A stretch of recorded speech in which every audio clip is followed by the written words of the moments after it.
आज के इस वीडियो में मैं बात करने वाली हूँ जेमस्टोन के बारे में और बाकी के बचे हुए नंबर्स के कौन से जेमस्टोन्स हैं, उन्हें पहनने का तरीका कौन सा है, उन्हें किस दिन पहना जा सकता है, उनके सब्स्टिट्यूट स्टोन कौन से हैं और उनके बेनिफिट्स क्या हैं।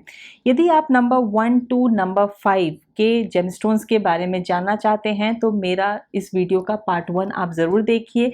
आप प्लेलिस्ट में जाकर देख सकते हैं या नीचे डिस्क्रिप्शन बॉक्स में उसका लिंक है, आप उससे भी देख सकते हैं। तो आइए मैं इससे पहले कि शुरू करूं जेमस्टोन के बारे में, मैं आपको एक कहानी बताती हूं कि न्यूमरोलॉजी लक कैसे लाता है। एक ज़ू में एक कैमल था और उसका एक बेबी कैमल भी था। तो उस बेबी कैमल ने अपने फादर कैमल से पूछा कि हमारे बॉडी पे ये हम्प क्यों है। बाकी के एनिमल्स के बॉडी पे तो हम्प, जिसे वो कूबड़ बोलते हैं, वो तो नहीं है। तो उस फादर कैमल ने कहा कि क्योंकि हम लोग रेगिस्तान में रहते हैं, डिज़र्ट में रहते हैं, वहाँ पे पानी की स्कार्सिटी होती है, ज़्यादा पानी नहीं मिलता, तो हमारा बॉडी का कुछ स्ट्रक्चर ऐसा है कि हमारे हम्प में हम पानी स्टोर कर सकते हैं। तो उस बेबी कैमल ने कहा कि हमारे पैर इतने लंबे लंबे क्यों हैं और हमारे फीट इतने वाइड क्यों हैं। तो उस फादर कैमल ने कहा क्योंकि हम सैंड में चलते हैं, हम डेजर्ट में घूमते हैं, तो वहाँ पे हमारे पैर जब तक वाइड फीट नहीं होंगे तो हमें चलने में बहुत मुश्किल होगी, इसीलिए ऊपर वाले ने हमें ऐसे पैर दिए हैं। तो उस बेबी कैमल ने कहा कि हमारे आँख के ऊपर इतने लंबे लंबे बाल क्यों हैं। तो उस फादर कैमल ने कहा क्योंकि हम रेगिस्तान में चलते हैं, वहाँ पे जब आंधी आती है, रेत उड़ता है, बालू उड़ता है, तो वो हमारे आँख में ना चला जाए, इसीलिए ऊपर वाले ने हमें ऐसा बनाया है और हमारे आँख के ऊपर हमें प्रोटेक्ट करने के लिए लंबे लंबे बाल दिए हैं। तो उस बेबी कैमल ने कहा कि यदि ऊपर वाले ने हमें ऐसा बनाया है कि हम डिज़र्ट में रहें, रेगिस्तान में रहें, तो फिर हम यहाँ ज़ू में क्या कर रहे हैं। यदि आप अपनी काबिलियत को नहीं पहचानते हैं, यदि आप अपनी कैपेबिलिटीज़ को नहीं पहचानते हैं और आप सही जगह पे नहीं हैं, तो आप हंसी के पात्र बनते हैं, फिर आप एक तमाशा बन जाते हैं।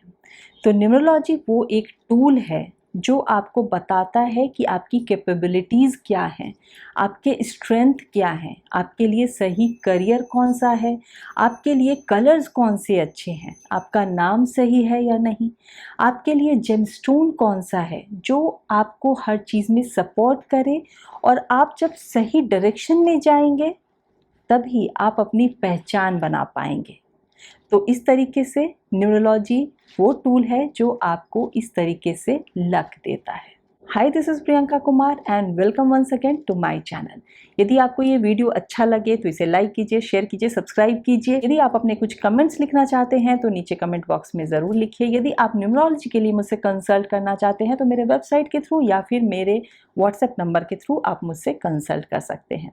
तो आइए मैं अब शुरू करती हूँ नंबर 6 के बारे में। नंबर 6 के वो लोग होते हैं जो बॉर्न होते हैं किसी भी मंथ में 6th, 15th या फिर 24th को, या फिर वो लोग जो लिब्रा होते हैं या फिर टॉरस होते हैं।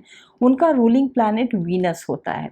वीनस जो लाइफ में जितनी अच्छी चीज़ें होती हैं, लग्जरियस चीज़ें होती हैं, वो सारी हमें वीनस ही देता है। तो उसका कॉरस्पॉन्डिंग स्टोन क्या है, जो क्योंकि ये ब्यूटीफुल चीज़ें देता है, लग्जरी की चीज़ें देता है, तो जो सबसे एक्सपेंसिव स्टोन होता है डायमंड, वो हमें वीनस के लिए ही वो असाइन किया हुआ है। तो जो नंबर 6 के लोग हैं या जो लिब्रा हैं, जो टॉरस हैं, वो डायमंड पहन सकते हैं। आप उसे गोल्ड में पहन सकते हैं, प्लैटिनम में पहन सकते हैं। जो डायमंड को पहनने का दिन होता है वो फ्राइडे होता है। इसे भी सैनिटाइज करके पहना जाता है, इसे भी एक्टिवेट करके पहना जाता है। डायमंड आपको बहुत सारे बेनिफिट्स देता है, वो आपको वेल्थ देता है, वो आपकी आर्टिस्टिक जो कैपेबिलिटीज़ हैं उसको और इन्हांस करता है, वो आपको सारी अच्छी चीज़ें देता है, वो आपको ऐशो आराम की चीज़ें देता है। यहाँ पे मैं एक आपको सब्स्टिट्यूट बताना चाहूँगी डायमंड का, वाइट सफ़ायर, जिसे कि आप सिल्वर में भी पहन सकते हैं। और ये जो वाइट सफ़ायर है वो सारे बेनिफिट्स वो भी देता है, लेकिन डायमंड पहनने से बहुत बार ऐसा देखा जाता है कि थोड़ा लोगों में लेज़ीनेस आ जाता है। तो वो आप चेक करके ही पहने कि आपको वो उस तरीके का कहीं इफ़ेक्ट तो नहीं दे रहा है।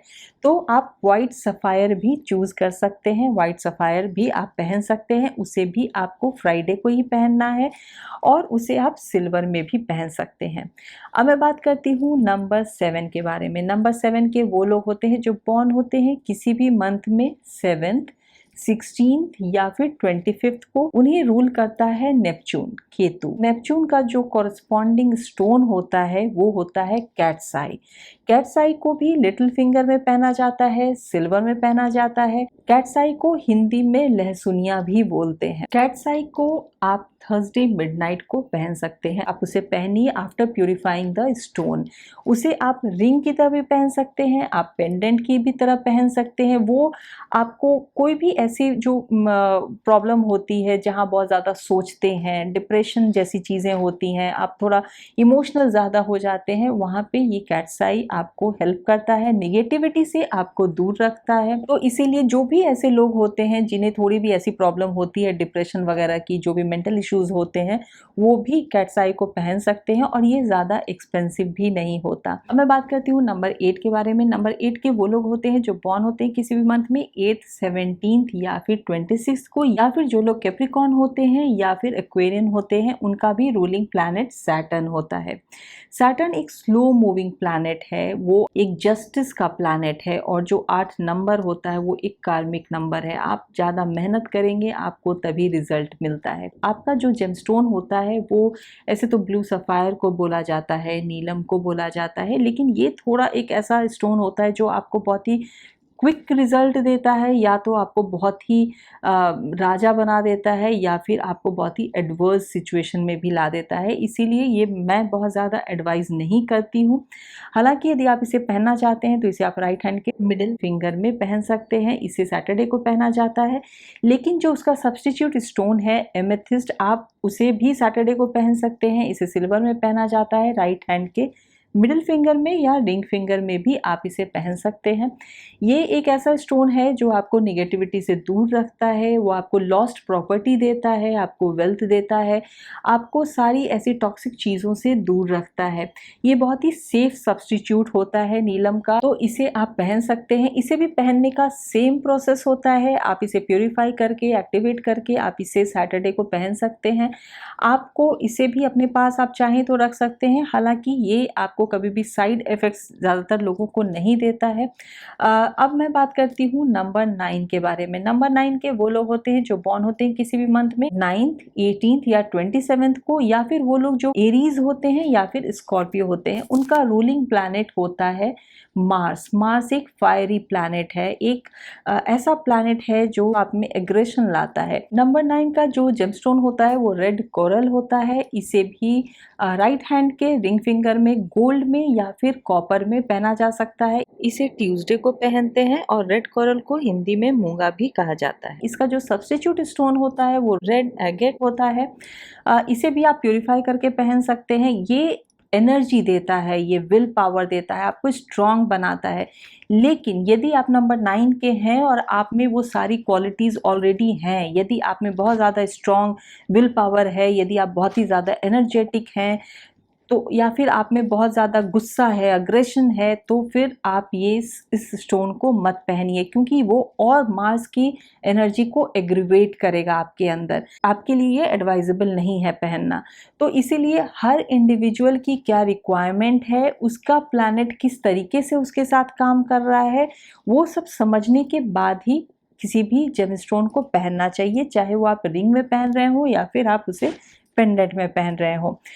यहाँ एक और बात है कि जो रेड कोरल होता है वो बहुत ज़्यादा एनर्जी देता है, तो यदि आप में बहुत ज़्यादा एनर्जी है तो आपको पहनने की ज़रूरत नहीं है। जब भी आप कोई भी स्टोन पहनते हैं, चाहे वो आप रिंग पहनते हैं या आप उसे पेंडेंट की तरफ पहनते हैं, तो आप हमेशा ये ध्यान रखिए कि वो पीछे की साइड से वो ऐसा हो कि स्किन में आपके टच करे। जैसा मैंने आपको बताया था कि जो स्टोन होता है वो उस प्लैनेट की जो कलर्ड लाइट की वेवलेंथ है उसको एब्जॉर्ब करता है, उसकी कॉस्मिक एनर्जी को एब्जॉर्ब करता है और आपके स्किन के थ्रू आपके बॉडी में वो पेनिट्रेट करता है। तो यदि वो बंद हो जाएगा तो वो एब्जॉर्ब तो कर लेगा, लेकिन वो कॉस्मिक एनर्जी आपके बॉडी के अंदर नहीं जाएगी। तो इसीलिए कोई भी पेंडेंट यदि आप पहनते हैं या आप रिंग पहनते हैं तो हमेशा ध्यान रखिए कि वो स्टोन आपके स्किन में टच होना चाहिए। ये सारी जो बातें हैं ये हमेशा खरीदते समय भी ध्यान रखिए कि उसकी प्योरिटी सही हो, ये नहीं कि आप पैसे भी खर्च कर रहे हैं और वो प्योर भी नहीं हो। दूसरी बात कि उसके वाइब्रेशंस आपको सही मिल रहे हैं या नहीं, उसे अपने पास रख कर चेक कीजिए कि आप 4-5 दिन यदि आप चेक करते हैं तो आपको खुद ब खुद पता चल जाता है कि उसके वाइब्रेशंस आपको कैसे मिल रहे हैं। यदि आपको अच्छे वाइब्रेशंस मिल रहे हैं तभी आप उस स्टोन को आप रिंग या पेंडेंट की तरह पहन सकते हैं। दूसरी बात कि बहुत ज़्यादा एक्सपेंसिव स्टोन लेने की ज़रूरत नहीं है, क्योंकि 5, 6, 7 साल के बाद स्टोन की जो एनर्जी होती है वो धीरे धीरे कम होने लगती है। तो आप या तो उसे रीएक्टिवेट करवा सकते हैं या फिर आपको स्टोन चेंज करना पड़ सकता है। तो इन सारी बातों का ध्यान रखिए। यदि आपको ये वीडियो अच्छा लगा हो तो इसे लाइक कीजिए, यूज़फुल लगा हो तो नीचे कमेंट बॉक्स में कमेंट ज़रूर कीजिए। यदि आप मुझसे कुछ क्वेश्चन पूछना चाहते हैं तो आप नीचे कमेंट बॉक्स में पूछ सकते हैं। यदि आप मुझसे न्यूमरोलॉजी के लिए कंसल्ट करना चाहते हैं तो मेरे वेबसाइट के थ्रू या फिर मेरे व्हाट्सएप नंबर के थ्रू भी आप मुझसे कंसल्ट कर सकते हैं। मैं नेक्स्ट वीडियो में फिर आपसे मिलूंगी, किसी और टॉपिक के बारे में बात करेंगे। Till then take very good care of yourself and thank you for watching.